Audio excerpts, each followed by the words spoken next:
A new season begins today for the New Orleans Saints and a new name to the Ring of Honor before it's all said and done as well. Happy game day, everybody. Happy New Year to you as well. The Saints welcome in the Tampa Bay Buccaneers to open the 2018 season. And with Mike Hoss and John DeShazier, I'm Sean Kelly. Greetings from the floor of the Mercedes-Benz Superdome. Gentlemen, it's finally here, the opener here against the Tampa Bay Buccaneers. You can feel it even coming into the stadium. I mean, it's outside. I mean, maybe because the fourth preseason game was here, they're kind of rough, but finally it's time, and it's your first two games at home.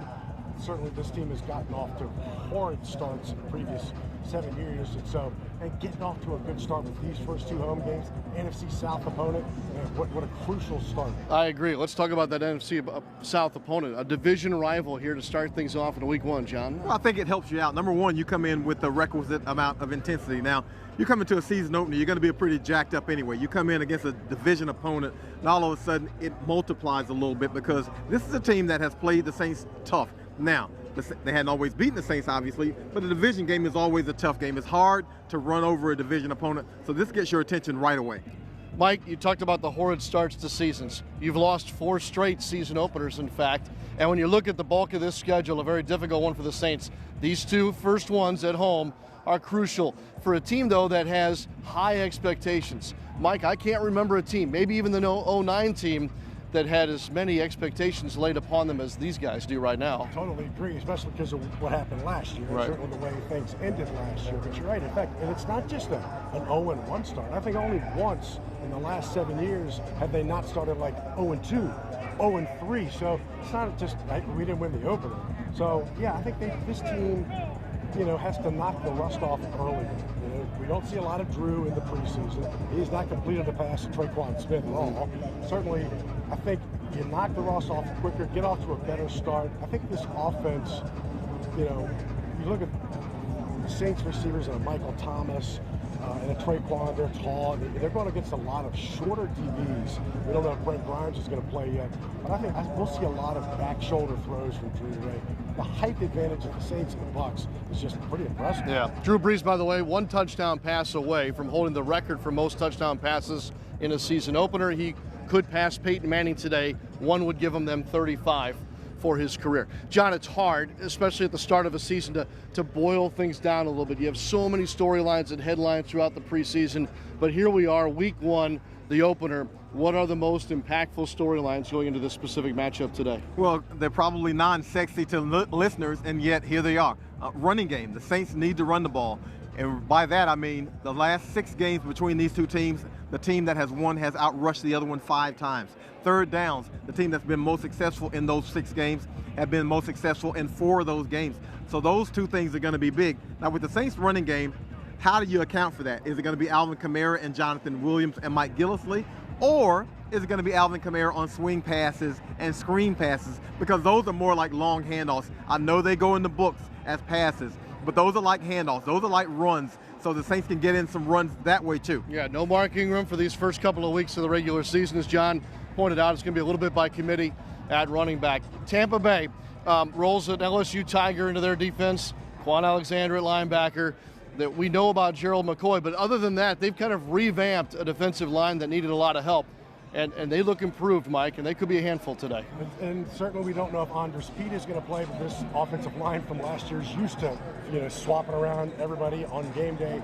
So, yeah, I think in the trenches will be key, especially Saints defensive line against the Bucs offensive line with Cameron. And, maybe we'll see, Marcus Davenport some and Okafor some as well, Trey Hendrickson. One of the keys to me is Ryan Fitzpatrick. Mm-hmm. What are we going to get out of this guy? We've seen him, Saints played against him last year because he came in for, an injured Jameis Winston. When he's a starter, he was 2-1 for this team. That was 5-11 last year. So, and he can run the ball on broken plays. He's kind of to me, he's a misnomer. You don't really know what you're going to get out of him. And if the Saints can get pressure up front with those first 4 without having to do a lot, it's going to be a good day for the Saints. Yeah, I agree. He's probably a starter at some other teams in the NFL. Fitzpatrick is. Yeah. These two teams might have, John, 2 of the better backup quarterbacks in the NFL when everybody's in play. Today it'll be Ryan Griffin, the former Saints quarterback and Tulane quarterback, backing up Fitzpatrick, but Teddy Bridgewater backing up Drew Brees for the New Orleans Saints. you're talking about 1 and 1A when you're talking about both of these teams' top quarterbacks. Yeah, we're talking about huge news when Teddy Bridgewater came in. The Saints wanted a good number 2 quarterback. Obviously, they didn't feel like they had that situation in Tom Savage and Taysom Hill. Now, we know Taysom Hill's value on special teams. That makes him not necessarily useful, or he doesn't have to be useful as a number 3 quarterback. But they needed a number 2 quarterback, and Teddy Bridgewater looks to be that guy. How much of this offense does he know right now? We don't know, because he's only been in a week and a half, so really crash course on him.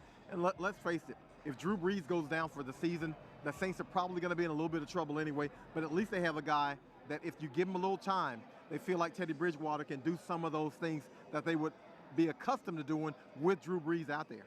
All right, Mike, we saw in the season opener on Thursday night, Falcons and Eagles really struggle to get a rhythm. Looked like a preseason game at times. Will we see something like that here today?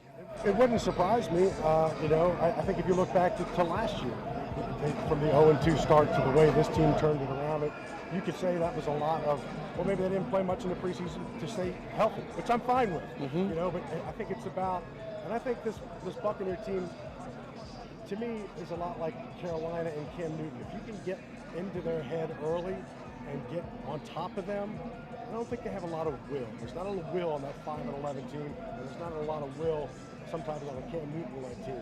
So I think you get up on this team, you can bear it. All right, fair enough. John, we'll have a new name on the Ring of Honor by the end of the day today. The late owner of the New Orleans Saints, Tom Benson, to be honored. His name will be added to the Ring of Honor, and on every seat, I don't know if you can see this in our shot here, here are the towels being handed out to all the fans today at the Mercedes-Benz Superdome, commemorating his, of course, famous second line after a win, and so that'll be handed out today. So check this out. So this is one of my matchups, but it was 1986. The Saints were playing the Tampa Bay Buccaneers, and they were up big, 31-7, something like that. And Mr. Benson actually didn't look at the time wrong, came down way too early, and was congratulating players. And that is when he started the dance.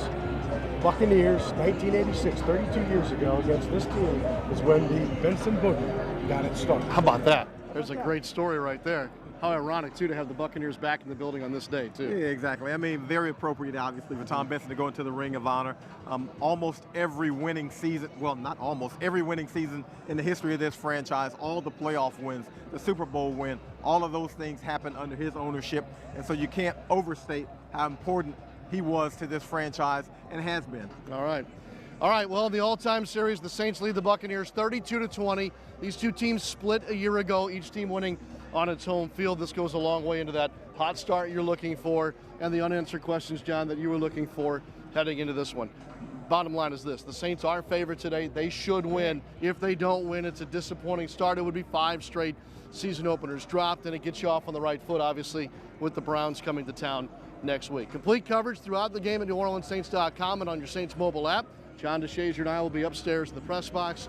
We'll see you afterward for a full report as well. Mike Koss will be in the locker room post-game talking to what we hope is a victorious Saints outfit. Makes it a lot easier.